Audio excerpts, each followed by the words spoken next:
साक्षी, इस भिखारी को छोड़ के ना घर चल, मैं ना तेरी दूसरी शादी करवाऊंगी। सासू माँ ये कैसी बातें कर रही हैं आप? घर वालों की मर्जी से हुई है हमारी शादी, आपकी रजामंदी भी थी शादी में, और अब आप ऐसी बातें कर रही हैं, अपनी बेटी का घर तुलवाने वाली बातें कर रही हैं। तब ना तेरे पास पैसा हुआ करता था और तेरा अच्छा खासा बिजनेस चल रहा था, और अब ये टूटे फूटे मकान में रहता है तू। मैं ना ऐसे लड़के के साथ ना अपनी बेटी की जिंदगी बर्बाद नहीं कर सकती। वाह सासू माँ वाह, आप तो रिश्तों को पैसों से तोल रही हैं। रिश्तों में पैसा थोड़ा देखा जाता है, रिश्तों में प्यार देखा जाता है, एक दूसरे के लिए समर्पण देखा जाता है। सासू माँ आप हमारी बड़ी हैं, आपको तो हमें अच्छी चीज़ें सिखानी चाहिए, लेकिन क्या कर रही हैं आप तो हमें गलत चीज़ें सिखा रही हैं, गलत राह पे चलने को कह रही हैं अपनी बेटी को। इसका मतलब तो यही हुआ ना, आपकी नज़र में पैसा ही सब कुछ है। हाँ हाँ, मेरे हिसाब से तो पैसा ही सब कुछ है, ये रिश्ते कुछ नहीं है। साक्षी, अपना सामान बांध और चल मेरे साथ। माँ कैसी बात कर रही हैं आप? हम दोनों की शादी हुई है एक दूसरे से, और मैं सच में शेखर से बहुत प्यार करती हूँ। मैं इन्हें छोड़ के कहीं नहीं जा सकती माँ। मेरे लिए कोई मैटर नहीं करता कि दुख है या सुख है, इनके पास पैसा नहीं है या है। मैं हर सिचुएशन में इनके साथ रहना चाहती हूँ, चाहे जैसे भी रखें। और वैसे भी माँ, शादी के वक्त मैंने शेखर के साथ 7 जन्म निभाने की कसम खाई थी, तो मैं वो कसम तोड़ के ऐसे जा तो नहीं सकती ना, इसे बीच में छोड़ के। बेटा, क्या तू पागल हो गई है? क्या जादू कर दिया इसने तेरे ऊपर? प्लीज माँ, आप ऐसे मत बोलिए। ये बातें सुन के ना शेखर को बहुत बुरा लगेगा, और अगर उसके दिल को ठेस पहुंचेगी ना तो मुझे भी अच्छा नहीं लगेगा। अरे बेटा, ये क्या बातें कर रही है तू? इसने ऐसा क्या जादू कर दिया तेरे ऊपर? शादी ही तो है, दोबारा हो जाएगी, और मैं इससे तेरा तलाक करवा दूंगी। तू अगर इसके साथ रहेगी ना बेटा, तो तेरी जिंदगी बर्बाद हो जाएगी। ये तुझे नरक के सिवा कुछ नहीं दे सकता। नहीं माँ, मैं शेखर को छोड़ के कहीं नहीं जाऊंगी। अगर कोई चीज है जो हमें जुदा कर सकती है तो वो सिर्फ मौत है। पर बेटा, तू मेरी बात समझने की कोशिश तो कर। सासू माँ आप समझने की कोशिश क्यों नहीं कर रही हैं कि हम दोनों एक दूसरे से बहुत प्यार करते हैं, और शादी हुई है हमारी। शादी का मतलब होता है कि एक दूसरे का साथ हर परिस्थिति में निभाना है। परिस्थिति चाहे कितनी भी विकट क्यों ना हो, पति और पत्नी को एक दूसरे का साथ कभी नहीं छोड़ना चाहिए। वही सच्चे प्रेमी होते हैं जो हर परिस्थिति में एक दूसरे का साथ निभाते हैं और संपूर्ण समर्पण के साथ ज़िंदगी को जीते हैं। लेकिन सासू माँ, आप पता नहीं क्यों हमारे अच्छे खासे रिश्ते को तोड़ने में लगी पड़ी हैं। ऐसा मत कीजिए सासू माँ, आप प्लीज़ समझने की कोशिश कीजिए। तू अपनी बकवास ना बंद कर। तेरी तो मैं एक बात नहीं सुनना चाहती हूँ। साक्षी, तू मेरे साथ चल रही है या नहीं चल रही? नहीं माँ, मैं कहीं नहीं जाऊंगी। ठीक है, तो कर ले अपनी जिंदगी बर्बाद। और हाँ, मेरी बात कान खोल कर सुन ले, आज के बाद मेरे घर मत आ जाइयो तू।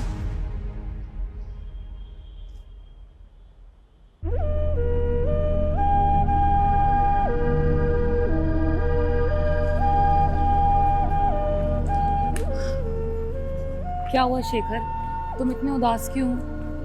कई बार सोचता हूँ साक्षी कि तुम्हारी माँ बिल्कुल सही कह रही है, तुम्हें मुझे छोड़कर दूसरी शादी कर लेनी चाहिए। ये क्या कह रहे हो शेखर? मैं तुमसे बहुत प्यार करती हूँ, मैं तुम्हें कैसे छोड़ के किसी और के साथ रह सकती हूँ? मैं सोच भी नहीं सकती ऐसा। प्यार तो मैं भी तुमसे बहुत करता हूँ, लेकिन क्या करूँ यार, तुम्हें ज़िंदगी की कोई भी खुशी नहीं दे पा रहा हूँ मैं। मेरे पास पैसा ही नहीं है। अरे इस उम्र में तुम्हें सजने संवरने का शौक है, लेकिन मेरे पास इतना पैसा भी नहीं है कि मैं तुम्हारी ख्वाहिशों को पूरा कर सकूं। शेखर, मेरे लिए तुम ही मेरी दौलत है। और क्या हो गया अगर हमारे पास अभी पैसा नहीं है? बहुत जल्दी ना हमारे पास पैसा आएगा और फिर हम एक अच्छी लाइफ जिएंगे, पक्का। और आगे से अगर तुमने ऐसी बात करी ना तो फिर देख लेना, मुझसे बुरा कोई नहीं है। थैंक यू साक्षी, मेरा साथ निभाने के लिए। मैं सच में बहुत लकी हूँ कि तुम मेरी पत्नी हो। अच्छा चलो आओ मार्केट चलते हैं।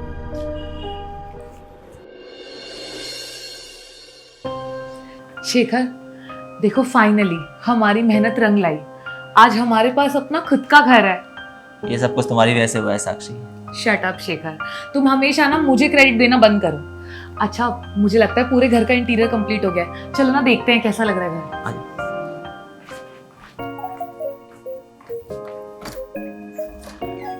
अरे माँ नमस्ते। आप बाहर क्यों खड़ी? आइए ना अंदर बैठिए।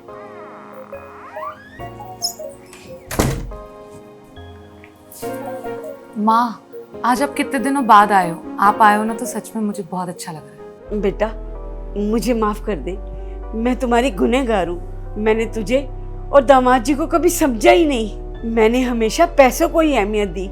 माँ, आप माफी क्यों मांग रही हैं? अरे सासू माँ आई हैं। सासू माँ नमस्ते। नमस्ते दामाद जी। दामाद जी, मुझे माफ कर दीजिए। ये क्या बोल रही है सासू माँ आप मुझसे माफ़ी क्यों मांग रही हैं? आप ऐसे माफ़ी मांगते हुए अच्छी थोड़ी ना लगती हैं। हमेशा आपसे बदतमीजी से बात की और आपकी हंसी उड़ाई, और मैंने तो यहाँ तक भी कह दिया कि मैं अपनी बेटी की दूसरी शादी करूँगी, लेकिन आपने मुझसे कभी ऊंची आवाज़ में बात नहीं करी। जितनी इज्जत आपने अपनी माँ को दी ना, उतनी ही इज्जत आपने मुझे भी दी। आपने तो मुझे मेरी बदतमीजी के लिए कभी कुछ नहीं कहा, लेकिन भगवान ने मुझे मेरे कर्मों की सजा दे दी है और आज मैं रोड पे आ गई हूँ। सासू माँ ये क्या बोल रही हैं आप? आपका तो अच्छा खासा बिजनेस हुआ करता था, अच्छा खासा पैसा था आपके पास, मकान था, सब कुछ था, फिर आप रोड पे कैसे आ गई? क्या आप रोड पे आ गई हैं? ये क्या कह के रही हैं आप?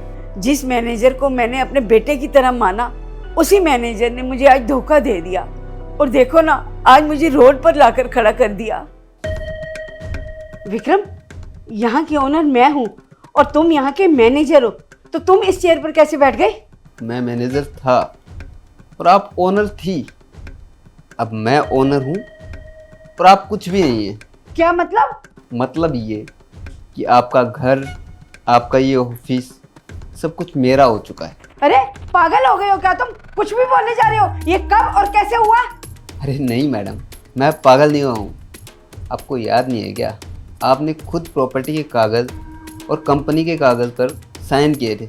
आपको याद होगा ना, पिछले महीने हम गए थे, कोर्ट में गए थे, जहाँ पे आपकी फ़ोटो वगैरह भी क्लिक की थी, आपने साइन भी किए थे।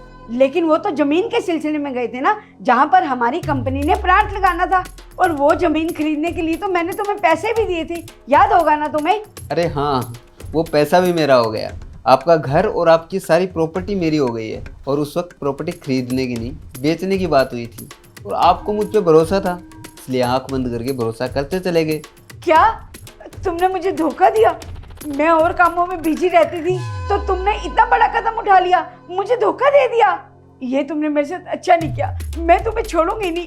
अरे रे, ओ बढ़िया, दूर होके बात कर, वरना कहीं ऐसा ना हो कि गार्ड से कह के तुझे धक्के मार के यहाँ से बाहर निकलवाऊं।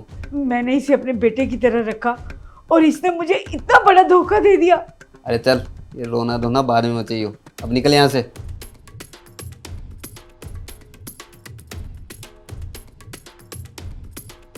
पता नहीं कैसे कैसे लोग हैं इस दुनिया में। आपने उसके साथ इतना अच्छा किया, उसने आपको ही धोखा दे दिया। सच में एहसान फरामोश लोगों का कुछ नहीं किया जा सकता, लेकिन कर्म तो है ना, कर्म न्याय करेंगे। देखना, उसे उसके कर्मों की सज़ा ज़रूर मिलेगी, पछताएगा वो अपनी ज़िंदगी में। बाकी आप चिंता मत कीजिए सासू माँ, जल्दी सब कुछ ठीक हो जाएगा। नहीं, अब मेरी इच्छा ही नहीं है कि कुछ भी ठीक हो, और मैंने सोचा है कि मैं वृद्धाश्रम में जाकर रहूंगी, इसलिए मैं तुम दोनों से माफ़ी मांगने आई हूँ। उसके बाद मैं वृद्धाश्रम चली जाऊंगी। मैं तुम दोनों की गुनहगार हूँ, और अगर आज मैं तुम दोनों से माफ़ी नहीं मांगूंगी ना, तो मेरे दिल में हमेशा ये बात खाएगी कि मैंने तुम दोनों के साथ अच्छा नहीं किया। मैं तुम दोनों के आगे हाथ जोड़ रही हूँ, और हो सके तो मुझे माफ़ कर देना। बेटे, तेरी माँ अब वृद्धाश्रम में रहेगी, कभी भी अपनी माँ से मिलने का मन हो ना, तो वहाँ आ जाना। मुझे तो ये भी समझ नहीं आ रहा कि मैं किस मुंह से कहूँ कि मेरी बेटी और दामाद मुझसे वहाँ मिलने आए, लेकिन फिर भी कभी तुम दोनों मुझसे मिलने आओगे ना, तो मुझे अच्छा लगेगा। वृद्धाश्रम में रहेंगी आप? क्यों रहेंगी वृद्धाश्रम में? आपका ये घर नहीं है क्या? कैसी बातें कर रही हैं आप? इतना बड़ा घर है हमारा, आपके आशीर्वाद से लिया है ये घर। अगर आप इस घर के होते हुए भी वृद्धाश्रम में रहेंगी, तो कहीं ना कहीं ये हमारे लिए शर्म की बात है। सासू माँ, मैं आपको वृद्धाश्रम में नहीं रहने दूंगा, आप यहीं रहेंगी। दामाद जी, ये आप क्या कह रही हैं? मैंने तुम्हें इतना सुनाया, इतना जलील किया, और आप मुझे इस घर में रखने की बात कर रहे हैं? सुनाया तो क्या हुआ, बड़ी हैं आप मुझसे, सुना सकती हैं। और उस वक्त आपने जो भी सोचा होगा ठीक ही सोचा होगा। बाकी अगर आपसे गलती हो गई है तो क्या हम उसका बदला लें? अपनों से बदला लिया जाता है क्या? अपनों से बदला नहीं लिया जाता, अपनों का साथ दिया जाता है। और अगर किसी से गलती हो जाए तो जो क्षमा करने वाला होता है वही बड़ा होता है। बाकी ठीक है, चलता है जीवन में ऐसा भी। कई बार इंसान को अपने पैसे का घमंड आ जाता है, इंसान नहीं समझ पाता है रिश्तों की वैल्यू को, लेकिन अगर सुबह का भूला शाम को घर आ जाए तो उसे भूला नहीं कहते हैं। अगर सामने वाले को अक्ल आ चुकी है, सामने वाले को पछतावा है, तो फिर काहे का बैर रखना। और वैसे भी बैर भाव रखकर जाना कहाँ है हमने। और अपने से बड़ों से बैर भाव रखेंगे हम, उनसे बैर भाव रखेंगे जिनके आशीर्वाद से इंसान की किस्मत खुल जाती है। अरे आप लोगों का आशीर्वाद ही है ये कि हमने इतना बड़ा घर लिया है, आज हम जिंदगी में सक्सेसफुल हैं। मैं आपसे कभी बैर भाव नहीं रख सकता हूँ। देखिए, मैं आपके आगे हाथ जोड़ता हूँ, आप प्लीज़ आगे से ऐसी बातें मत करना। और हाँ, इस घर में रहना और ऐसे रहना जैसे घर आपका हो। हमसे कभी कोई गलती हो तो डांट देना, क्योंकि बड़ों की डांट में भी प्यार छुपा होता है और बड़ों की डांट कई बार बच्चों की किस्मत संवार देती है। ठीक है सासू माँ, आगे से कभी भी ऐसी बात मत करना, आप यहीं रहेंगी बस। सच में दामाद जी, आप बहुत अच्छी हो। मेरा दामाद लाखों में एक है। ऐसे इमोशनल मत होइए आप। अब आप हमें भी इमोशनल कर रही हैं। साक्षी सुनो ना, सासू माँ को घर दिखाओ, उन्हें जो भी कमरा पसंद आएगा वो उस कमरे में रहेंगी। ठीक है? अब चलो ना माँ, आओ। तो यार, आप लोगों को क्या लगता है, रिश्तों में बदला लेना ज़रूरी है या माफ़ कर देना ज़रूरी है? आपको जो भी लगता हो ज़रूर बताइएगा, मुझे आप सभी लोगों के जवाब का इंतज़ार रहेगा। कहानी का मेन उद्देश्य यही समझाना था कि वक्त कभी भी बदल सकता है, साथ ही साथ पैसों का कभी भी हद से ज़्यादा घमंड नहीं करना चाहिए और हमेशा रिश्तों को ज़्यादा अहमियत देनी चाहिए, क्योंकि जहाँ पैसा काम नहीं आता है वहाँ पर रिश्ते काम आते हैं। और इंसान की ज़िंदगी में अच्छे रिश्ते होते हैं तो इंसान की ज़िंदगी में सुकून होता है। और साथ ही साथ हमने ये चीज़ भी समझने की कोशिश की कि माफ़ कर देने वाला इंसान बड़ा होता है। अगर आप लोगों को हमारी ये वीडियो पसंद आई, हमारी वीडियो का मैसेज पसंद आया, तो हमें सपोर्ट कीजिए। मिलते हैं आप सभी लोगों से जल्द एक नई वीडियो में एक नई स्टोरी के साथ।